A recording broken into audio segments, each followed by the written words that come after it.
Hi everybody, Sherry from the Army Wellness Center. This is about a 5-minute stretch for when you get done riding your bike or working out on a stationary bike. This will help to create flexibility in the lower body and in the chest, which is very good for cycling. All right, so I'm going to go ahead and come over here on the mat. And the first one that we will do is called the kneeling lunge to stretch out the front of the hip flexors and the quads. So I'm going to go ahead and step forward.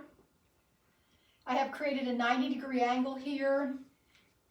My back leg is a little bit more than a 90-degree angle because you do want to press forward a little bit, but don't go too forward and throw yourself into an arch. You want to kind of keep a core engagement here.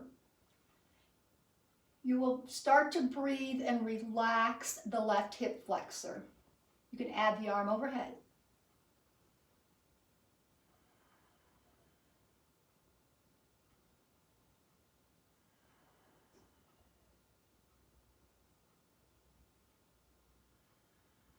You can hold that anywhere from 5 to 10 full breaths. You want a nice, smooth, and even breath in order to allow that muscle to relax and stretch. We're going to switch sides.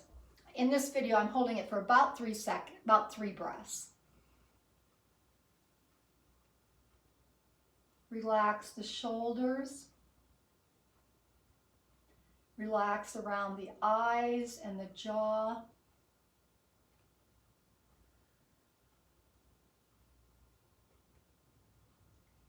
The next move is called wide-legged child's pose. There are a couple of versions to do this. You can open the knees and sink back. This is going to stretch the inner thighs, the lower back area, the glutes. You can prop yourself up onto forearms. You can even go deeper, or the head all the way to the mat. There are some people that will be able to do the frog, so I'm going to turn my body.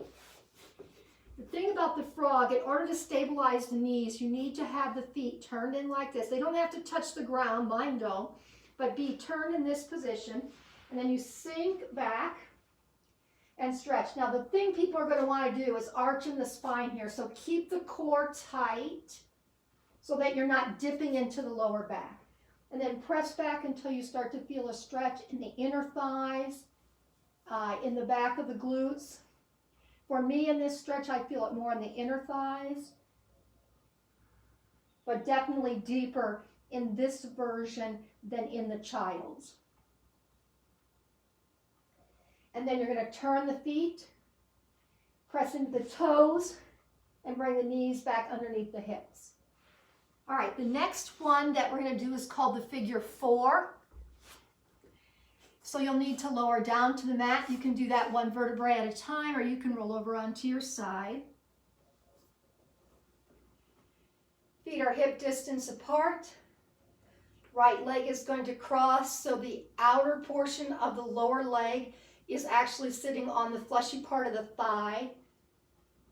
And then we're just going to draw the left knee into the chest if we can.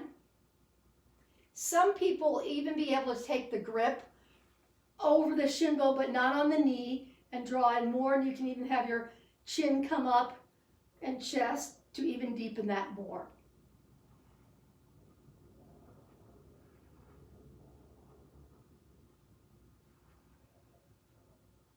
Then uncross the legs and do the other side.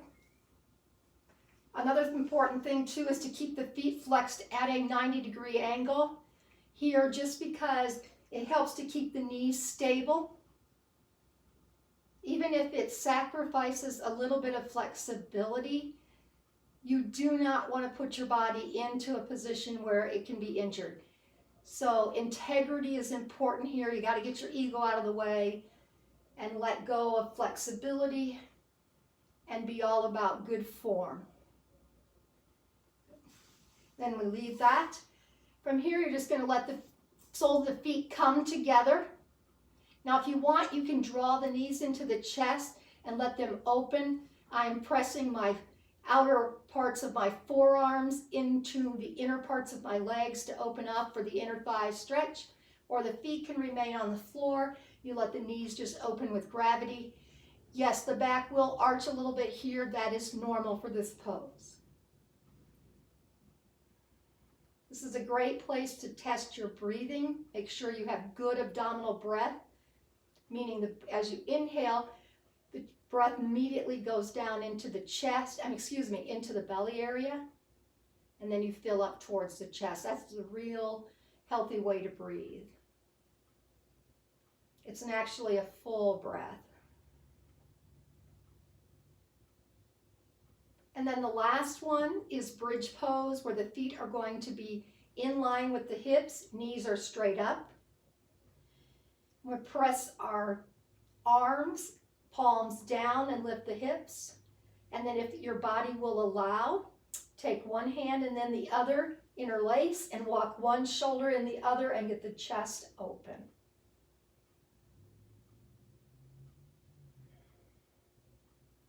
This is a nice stretch for the front of the body as well as we lean forward in cycling. Depends if you're on a recumbent bike, no, but a stationary bike. But if you're on a 10-speed or something like that, then you are forward, and it's a chance to chest to open and stretch those chest muscles.